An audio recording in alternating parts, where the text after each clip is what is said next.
Dalam bernegara, Amerika menggunakan strategi banyak muka untuk menaklukkan negara lain. Catatan yang kita sepakati adalah negara Amerika itu negara agresor. Banyak alat mereka untuk melakukan agresi dengan smart power-nya, seperti atas nama demokrasi, atas nama HAM, atas nama peacekeeping, menggunakan kekuatan dolar dan kendali negara lain dengan hutang memakai IMF, memakai World Bank, serta lembaga rating. Pengusaha besar Amerika melakukan hostile takeover ala Wall Street milik swasta untuk makan swasta negara lain. Private equity army dan defense kontraktor masuk ke sebuah wilayah sebelum kemudian mengambil sumber daya alam suatu negara, dan itu banyak sudah dilakukan. Libya disikat, Irak disikat, dan banyak negara lagi. Kemudian sisi lain, Tiongkok juga sama di dalam melakukan agresi ekonominya demi menghidupkan 1,5 miliar penduduk Tiongkok. Tiongkok memakai 3 instrumen utama, yaitu mengendalikan hukum sebuah negara, mengendalikan media di negara yang akan dia incar, dan pejabat di suatu wilayah atau negara yang ditarget. Kemudian Tiongkok melakukan siraman ekonomi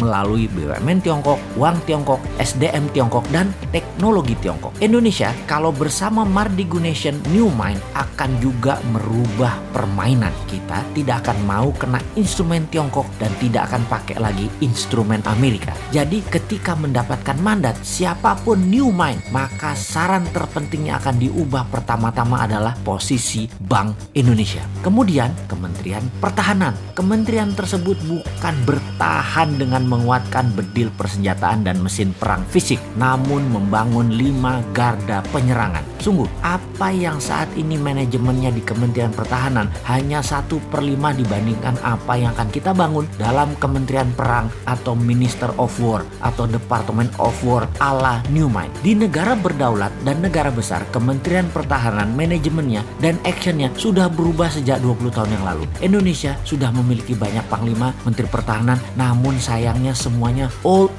mind, kunonya kebablasan. Sekali lagi, ke depan bukan lagi Department of Defense. Itu hanya satu di antara 5 pilar Kementerian Perang Republik Indonesia versi New Mind. Dalam Kementerian Perang ada divisi propaganda luar negeri, ada divisi ekonomi luar negeri, ada divisi telekomunikasi, IT, warfare by others means, atau berbagai jenis perang seperti perang sel, terorisme, biological warfare, dan counter insurgency warfare akan melengkapi selain saat ini yang kita punya 3 matra militer, darat, laut, udara. Panglima tentara adalah wamen atau wakil menteri, atau bisa juga merangkap sebagai menteri pertahanan tergantung kebutuhan dan situasi serta kemampuan individu panglima tersebut. Dimana kalau panglimanya juga menteri perang, wamennya dari instrumen lain yaitu sipil yang berpengalaman luar negeri. Itu bisa juga. Atau dibalik, mana yang penting? Yang penting mereka paham, berani bertindak, dan cepat mengambil keputusan. Department of Homeland Security adalah kementerian yang membawahi kepolisian. Kepolisian sekarang tidak direct ke presiden, tapi di bawah kementerian. Kementerian Homeland Security dan National Defense Council di bawah Menko Pertahanan, Keamanan, dan Perang, Menko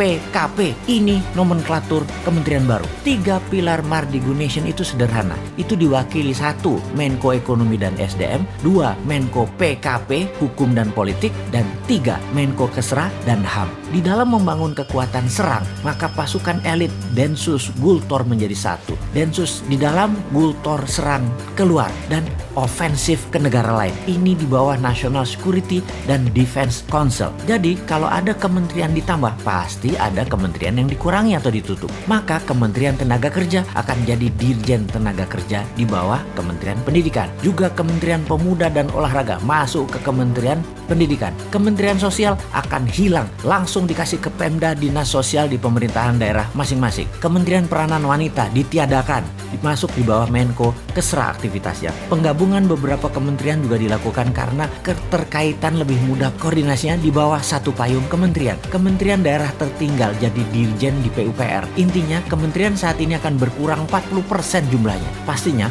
Kementerian BUMN akan ditutup. Perusahaan BUMN dikurangi jadi di bawah 20 dari 800 BUMN saat ini. Akan di merger ditutup, dijual ke publik IPO hingga mayoritas 100% dijual. BUMN langsung berada di bawah kementerian terkait. Misalnya Pertamina dan PLN di bawah Kementerian ESDM. Jadi New Mind akan mengembalikan semua fungsi alat negara sesuai Undang-Undang Dasar 45, di mana kementerian adalah jabatan politik dan sebagai regulator, tidak lagi sebagai operator.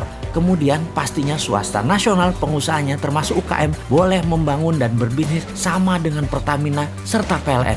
Boleh punya sumur minyak sendiri, penyulingan minyak sendiri, distribusi hingga SPBU. Begitu juga di listrik, bisa membangun power plant sendiri, distribusi transmisi kabel sampai ke konsumen. Percayakah ternyata harga BBM bisa lebih murah dari sekarang, harga listrik bisa lebih murah dari sekarang, serta menjangkau seluruh wilayah Indonesia karena swasta yang bergerak. Makanya New Mind itu heavy on private, kalau Old Mind itu heavy on government. Bersama Old Mind rakyat hanya disuruh nonton serta keprok-keprok tok. Bersama New Mind UKM terbang menaklukkan dunia.